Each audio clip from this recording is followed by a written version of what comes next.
자, 물리 첫 시간 벡터입니다. 여러분들이 첫 시간부터 벡터 때문에 힘들어질까봐 지금부터 이 벡터를 한번 천천히 설명을 해볼게. 벡터 하면 일단 위치를 떠올려야 돼. 어떤 사람의 위치를 밝히는데 여기 갑돌이가 있어. 나로부터 2m 떨어져 있다고 가정하자. 자, 갑돌이는 나로부터 2m 떨어져 있어. 이거 말 돼? 얘 위치를 말하려면 2m가 되어 있는 수없이 많은 점들 중에서도 특정한 방향을 정해줘야 된다고. 다시 말하면 위치는 얼마나 떨어져 있는지에 대한 크기도 얘기해야 되지만 또 방향도 얘기해야 된다라고 하는. 영어로 위치를 사이트라고 부를게. 그래서 앞으로 위치하면은 S라고 쓸 건데 이 위치는 크기와 방향을 가지고 있는 양이다 라는 것에서 출발해요. 평면이 있습니다.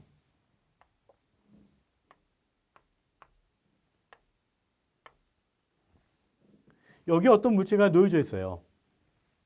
자, 이 물체의 위치를 표현하는 첫 번째 방법은 좌표를 읽는 거야. X축으로 어디에 있고 Y축으로 어디에 있고. 그지만 또 하나의 방향이 있으니 그 방법이 바로 뭐야? 그래, 기준에서 어떤 쪽으로 얼만큼 떨어져 있는가를 화살로 표시하자 이거야. 이 화살로 표시된 요 빨간색 화살, 요거를 우리가 위치 벡터라 부르기로 약속을 합니다. 다시 이거 이름이 되게 중요해. 얘를 뭐라고 부르자고?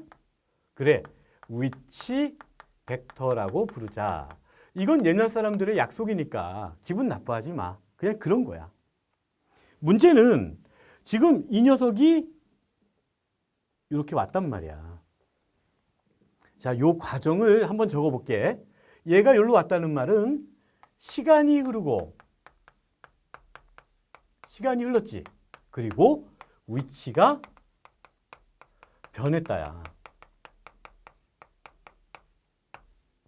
이 두 가지 조건을 만족할 때 시간이 흐르고 위치가 변하고 이 경우를 우리가 운동했다고 얘기하는 거예요. 자, 이게 과학에서 정의하는 운동이에요. 시간이 흐르고 위치가 변하고. 얘는 여기다가 시간이 흐르고 위치가 여기로 왔으니까 얘는 뭐야? 운동한 거야. 그럼 당연히 운동했을 때 얘의 위치는 어떻게 나타낼래? 역시 기준에서 어떤 쪽으로 얼만큼 떨어졌다를 이렇게 화살표로 나타낼 수 있어요. 그럼 얘도 이름이 뭐니? 그래, 당연히 위치 벡터야. 근데 위치 벡터를 그리고 나니까 어떻게 됐어? 얘하고 얘를 어떻게 구별하지? 그래서 번호를 S1, S2 이렇게 부르기로 한 거지. 그랬더니 어떤 친구가 선생님, 위치가 변했다면 얼마나 변했나요? 위치가 변했다면 얼마나 변했나요? 라고 물었다고 하자. 그럼 얼마나 변했는지를 처음의 위치에서 어떤 쪽으로 얼마큼 떨어졌는지를 이렇게 또 화살표로 표시해야 되는 거 아니니? 참고로 변하고, 변하고엔 우리가 이렇게 델타라고 하는 기호를 쓰지 않니? 델타. 그래서 위치가 변하고 그래서 위치 변화량은 델타 S라고 하는 표시로 나타낸다고 해요. 이때 요것도 이름을 정해둬야지. 아까 S벡터를 위치 벡터라고 그랬지? 이건 위치 변화량의 벡터야. 다시 위치 변화량의 벡터.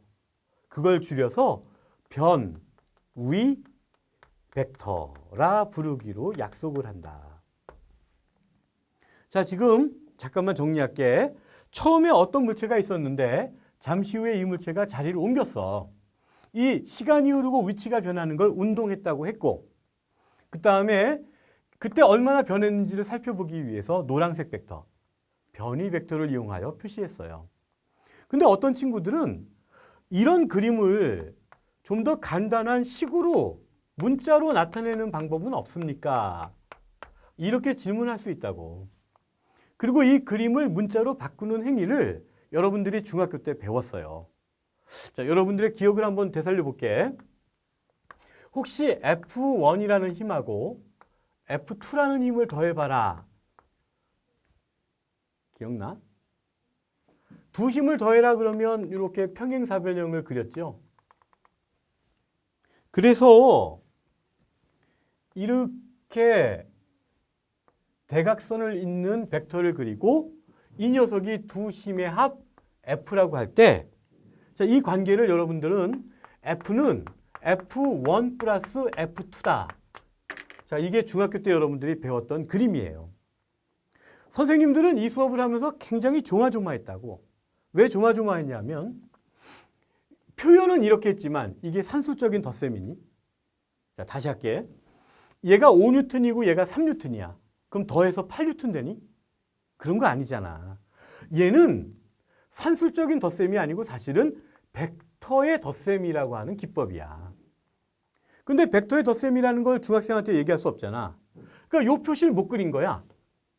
이건 일반적으로 5 더하기 3은 8이 된다. 그런 얘기가 아니고 이 둘을 평행사변형으로 그었을 때 이 대각선이 둘의 합이다라는 뜻이에요. 중학생 때 여러분들이 그래서 이런 내용을 배울 때 이 화살 표시를 배우지 못했던 거야. 이 화살은 얘가 벡터다라는 걸 알려주는 지표거든. 자, 갑자기 왜 이 얘기를 했느냐? 이 그림에서 이 F2라고 하는 애를 우리가 주목하자고. 벡터의 성질 중에 하나가 벡터는 평행 이동이 가능합니다. 기억해둬야 돼. 벡터 공부할 때 제일 먼저 나오는 규칙 중에 하나야. 벡터는 그대로 옮겨도 동일한 벡터야. 그러니까 F2 벡터를 그대로 옮기면 여기다가 이렇게 적을 수도 있지. 이게 F2야. 그러면 잘 봐라. 어차피 F2를 1로 옮겼으니까 얘는 어떻게 해야 돼? 옮기는 적을 지우자고. 좀 지저분하지만 지웠어. F1하고 F2를 더한 게 합력 F다라고도 쓸 수 있다고요. 자, 이 그림 왜 그렸을까요? 이 그림 보고 뭐 느끼는 거 없어? 얘하고 너무 닮아 있지 않니? 그렇다고. 그러면 얘도 문자로 한번 적어볼까? F1, F2를 더한 게 합력 F라면. 자, 적어볼게. S1 벡터 더하기 델타 S 벡터는 뭐다? 그렇지. S2 벡터다. 이게 여기 나와 있는 이 그림을 문자화하는 방법이에요. 근데 이렇게 적어놨더니 어떤 녀석 하나가 또 선생님 저는 이런 식을 원하는 게 아니고요. 나의 관심 델타 S로 정리해 주세요. 이렇게 요구했다고. 자, 수학에서 혹시 기억나세요? 양변에 같은 수를 더하거나 빼거나 식은 성립하죠. 요 식에서 델타 S만 남기려면 어떻게 하면 좋겠어? 여기서 S1을 빼주면 되지. 그럼 여기도 S1을 같이 빼줘야 될 거 아니야. 양변에 같은 수를 빼거나 더하거나 식이 성립하는 거잖아. 자, 델타 S는 S2 마이너스 S1 이렇게 식을 쓰면 될 것 같아. 근데 이 식은 오류가 있죠. 벡터는 더하기는 있어. 벡터는 이렇게 더하는 거야. 한 벡터 끝선을 이은 두 벡터를 더하면 이게 그 결과라고. 하지만 벡터는 뺄셈은 약속이 되어 있지 않아요. 그래서 이렇게 적어 놓으면 반드시 다음과 같이 고쳐 써놔야 됩니다. 델타 S는 S2 더하기 마이너스 S1 벡터다라고 표시하는 게 약속이에요. 더하기만 있으니까. 그럼 어떤 친구들이 이거 뭐 이거나 같은 얘기 아니냐? 무엇이든 형식이 중요하니까 선생님 얘기 잘 들어. 이때 이 마이너스 부호가 갖는 의미는 무엇이라고? 얘는 반대 방향을 나타내는 부호다. 이렇게 좀 정리를 해둬야 되겠어요. 자, 이 상황을 조금 더 이어가 볼게. 여러분들이 아마 속도라는 걸 배운 적이 있을 거예요. 자, 속도, 그 정의가 어떻게 되니? 시간을 기준하여 위치가 변한 정도를 속도라고 정하지요. 요건 다시 쓰면 델타 T분의 1 곱하기 델타 S라고 써도 좋겠어. 근데 학생들이 알다시피 조금 전에 위치의 변화가 벡터라고 그랬지. 아까 노란색 화살표로 표시했었잖아. 그렇다면 이것도 벡터네. 자, 속도라는 걸 적어보니까 굉장히 이질적인 두 가지 요소가 곱해져 있다는 것이 우리의 문제예요. 뭔 소리냐? 시간은 여러분도 알다시피 크기만 가지고 있는 양입니다. 크기만 가지고 있는 양이란 이 양을 실수처럼 취급해도 된다는 말이야.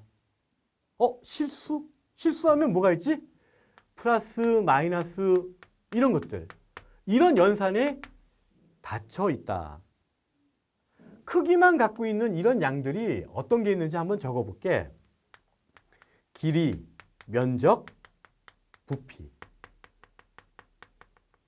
시간, 질량, 온도, 따위들.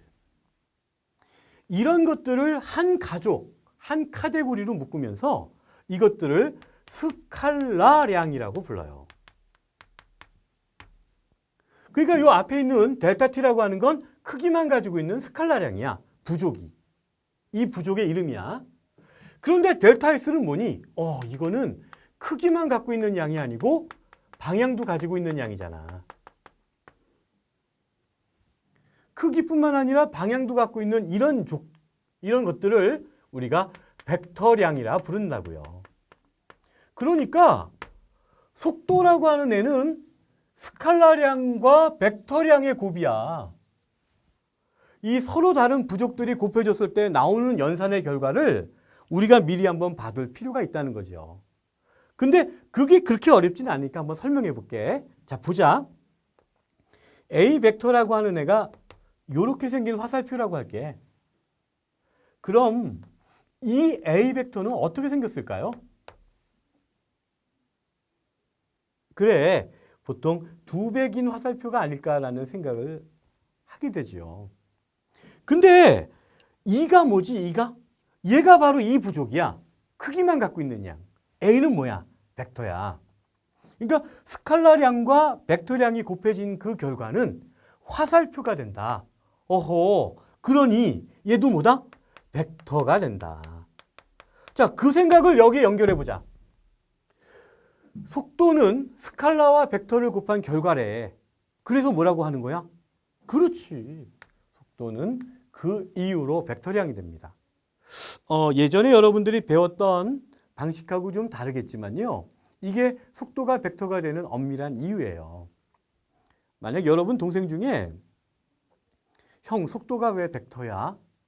라고 묻는다면 여러분은 어떻게 대답해 주는 게 좋아요? 사실은 어떻게 대답해 주는 것보다 이 그림 하나 그려주는 게 가장 일반적인 해법이죠. 왜? 위치 변화가 벡터라서 속도가 벡터라는 얘기니까. 자, 다시 일로 와볼게. 속도가 그래서 벡터가 된다는 사실을 이렇게 정리를 했다면 속도의 변화량은 어떻게 쓸까요?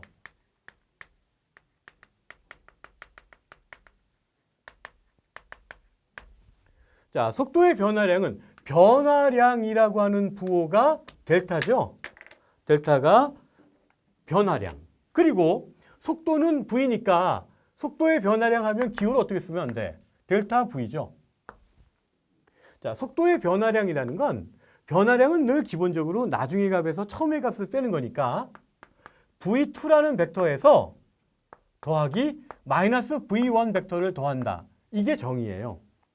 벡터에다가 벡터를 더하니까 그 결과는 속도의 변화량도 벡터가 되겠죠. 오늘은 속도의 변화량을 공부시키려고 하는 시간이 아니고요. 벡터가 무엇인지 설명하는 시간이니까 좀 어렵게 느껴져도 견뎌봐. 가속도라는 게 물리량이 있어요. 가속도는 여러분도 알다시피 기준 시간 동안 속도가 변하는 정도라고. 얘는 다시 쓰면 델타 T분의 1 그리고 델타 V라고 쓸 수 있죠. 자, 이제 학생들 다시 생각해봐. 시간이 뭐라고? 스칼라량. 얘는 뭐라고? 벡터량. 자, 스칼라 곱하기 벡터는 뭐라고 그랬어? 그래, 그래서 가속도도 벡터예요. 선생님, 가속도가 왜 벡터예요? 속도가 벡터라. 속도는 왜 벡터예요? 위치 변화가 벡터라. 위치 변화는 왜 벡터예요? 위치가 벡터라. 그러니까 이 모든 물리량들이 계속 다 벡터가 되는 건 누구 때문이니? 우리가 맨 앞에 얘기했었던 위치가 방향도 포함하는 물리량이기 때문에 그래요. 조금만 더 나가볼까? 혹시 심 알아? F는 ma라고 쓴다는? 아마 물리를 오랜만에 공부하는 친구들도 이런 식 정도는 봤을 것 같아. 질량은 아까 설명했던 스칼라라는 부족이죠. A는 벡터죠.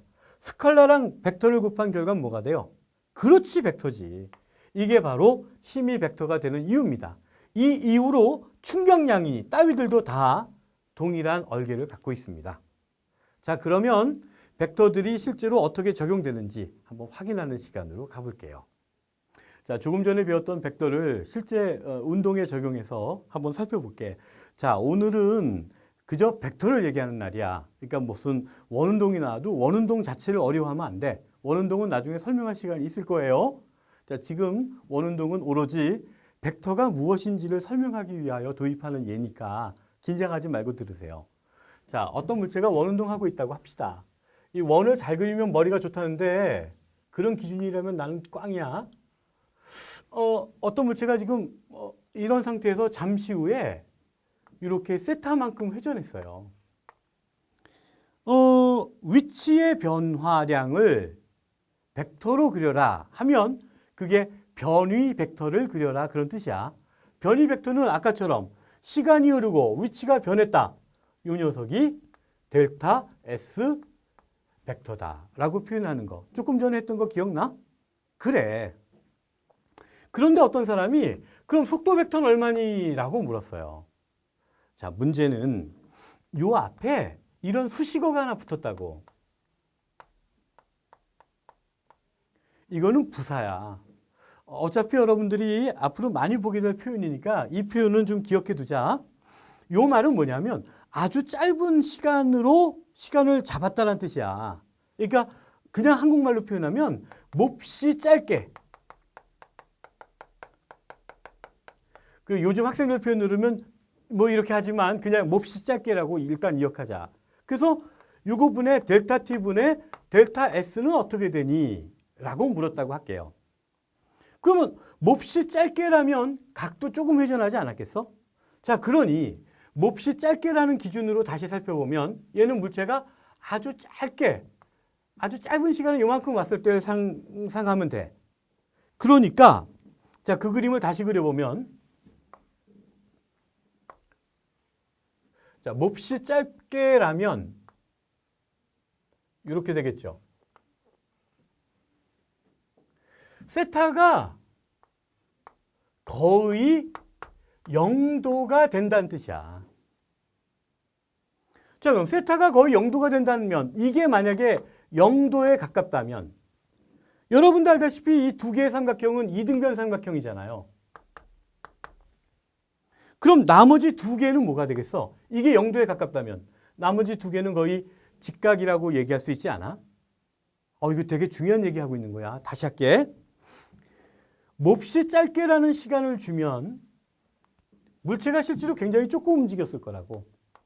조금 움직였다라는 말은 이 각도가 0도라면 나머지는 거의 직각에 가까울 거다. 다시 말해 위치 변화의 방향이 요건 아주 짧게라고 할 때 이 델타 S를 요걸 줄여서 dt분의 ds라고 쓰기도 해요. 이런 수학적 표현은 나중에 또 순간속도라는 걸 공부하면서 우리가 설명할 시간이 있을 겁니다. 지금 이 설명이 좀 처음 보는 친구들 좀 어렵겠지만 그냥 이 말을 줄여서 요렇게 쓴다라고만 알아두세요. dt분의 이 델리버테이션이라는 말 뭐 좋아. 짧은 시간. 짧은 시간 동안의 위치 변화라고만 이해를 하자. 다시 여기 봐봐. 아주 짧은 시간 지나면 아주 조금 돌았을 거고 아주 조금 돌았을 거라면 0도에 가깝게 돌았을 거라고. 그렇다면 나머지 두 개가 거의 직각일 거다. 이거 이해가? 그러니 짧은 위치의 변화 ds는 결국 반지름에 수직하게 그려지는 게 맞다는 거죠. 자, 이 방향을 여러분들이 이해하고 있다는 건 굉장히 중요한 일입니다. 자, 다시 원을 그려볼게요. 어떤 물체의 순간 변이, 미소 변이는 ds를 이렇게 표시하는 거야. 다시 얘가 만약에 이렇게 원운동하고 있어. 그럼 순간 변이는 항상 반지름의 수직한 방향으로 이렇게 표시하기로 약속을 해요. 근데 얘가 벡터라서 속도도 벡터였다라는 얘기의 의미는 뭐냐? 이 방향이 속도 벡터의 방향과 같다는 뜻이야. 그러니까 이런 표현 대신에 만약에 물체의 원운동이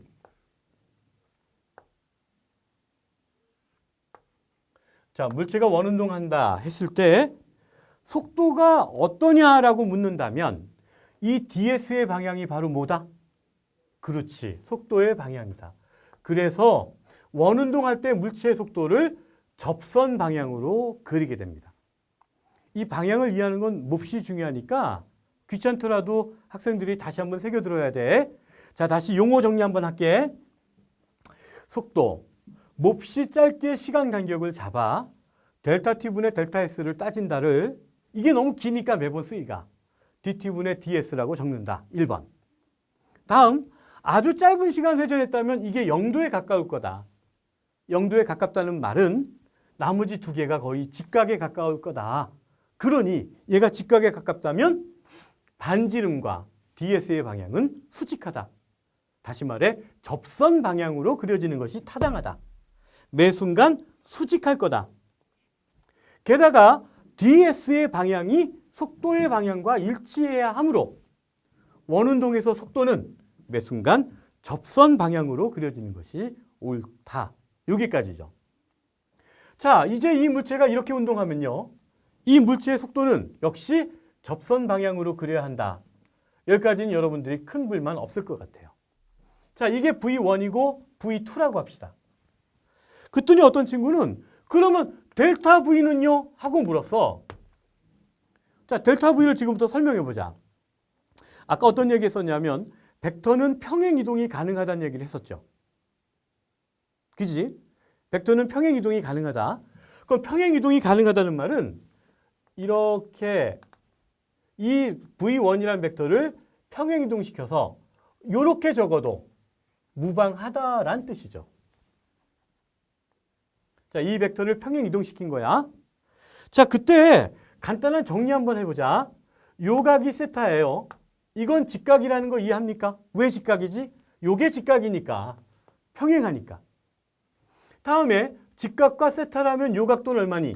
그래, 90도 마이너스 세타지. 근데 요건 얼마지? 아, 요것도 직각이죠. 그러니 요게 세타구나. 자, 이게 뭔 소리냐? 어떤 물체가 부응하고 30도 돌았어. 30도 부응 돌면 속도 벡터도 부응하고 30도 회전했다는 뜻이야. 다시 물체가 10도 회전하면 속도 벡터도 10도 회전하는 거지. 물체가 30도 돌면 속도 벡터도 30도 회전했다 그 얘기죠. 그럼 여기서 속도의 변화를 한번 구해볼게. 여러분들 알다시피 속도의 변화가 뜻이 뭡니까? 하면 V2하고 마이너스 V1을 더해라. 이렇게 약속했었잖아요. 자, 얘가 V2인데 저 위에 있는 그림을 확대해서 그려볼게. 얘가 V1이야. 그런데 V2에다가 마이너스 V1을 더하라는 말은 크기는 같지만 방향이 반대인 이 마이너스 V1을 V2와 더하라는 뜻이고요. V2하고 V1을 더하는 방법이 뭐였어? 그렇죠. 평행사변형을 그려서 이렇게 하여 얻은 요 놈. 요게 바로 델타 V였다는 거죠. 자, 얘가 델타 V다? 벡터는 평행이동이 가능하니까 얘도 뭐다? 요게 델타 V다.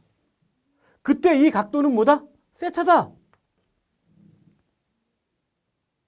여기까지 지금 쫓아왔죠? 자, 다시 한번 정리할게.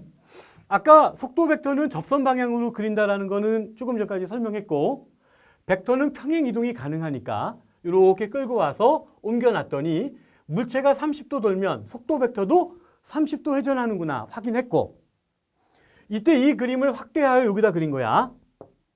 그리고 속도의 변화량을 구하기 위하여 다음과 같은 행위를 하였어요. 속도 변화량이 요 놈이 된 거지. 여기까지 이해했습니까? 자, 그럼 이제 정리할게. 가속도란 무엇이지 하고 물을 때 여러분도 알다시피 이렇게 부사가 붙어버리면 몹시 짧은 시간에 주어진 시간 동안에 속도가 변하는 정도를 파악해라. 그런 말이죠. 자, 여러분들의 응용력을 한번 기대해 볼게요. 요걸 줄여서 뭐라고 적을까?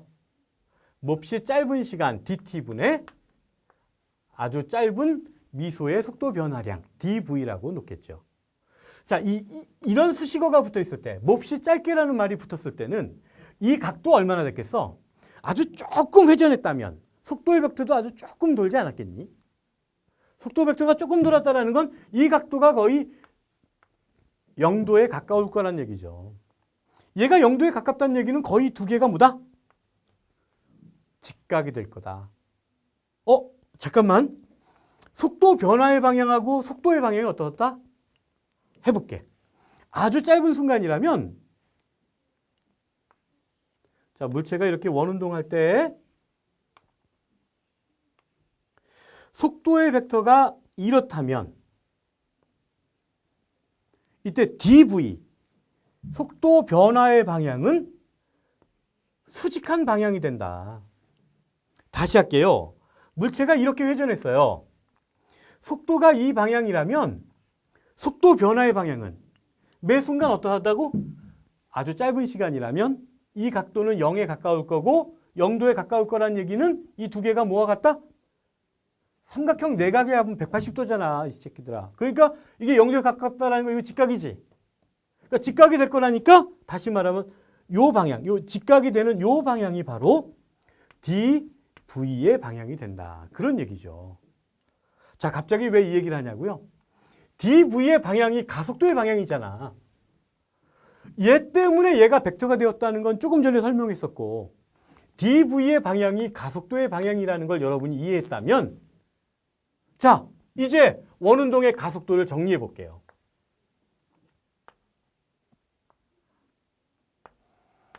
자, 물체가 원운동할 때 속도 벡터는 어떻게 그린다고? 접선 방향으로 그린다고.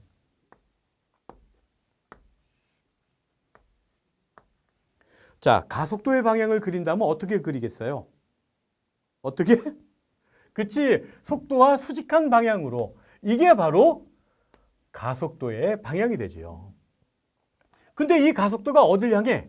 원의 중심을 향해. 그래서 얘를 뭐라고 불러? 구심 가속도라고 부르는 거예요. 아까 무슨 얘기 썼더라? F는 ma 기억나?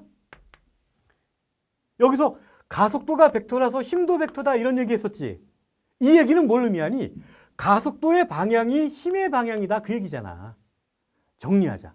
그러니 이 힘, 원운동에서 힘은 어느 쪽으로 작용하니? 하고 물으면 당연히 이게 힘의 방향이죠. 가속도와 일치하는 방향. 그래서 원운동을 일으키는 이 힘을 우리가 뭐라고 불러요? 구심력, 원의 중심을 향하는 힘이다 라고 불러주게 됩니다. 자, 오늘 우리가 수업하는 내용이 물리2예요. 그러니까 아마도 지금 다룬 내용이 좀 어렵다고 느끼는 친구들도 있을 겁니다. 수업의 질을 낮출 수는 없고요. 여러분들이 이해가 가지 않으면 한 번 더 들어줘. 오늘은 벡터의 기본편을 다루었어요. 다음 시간에 뵙죠.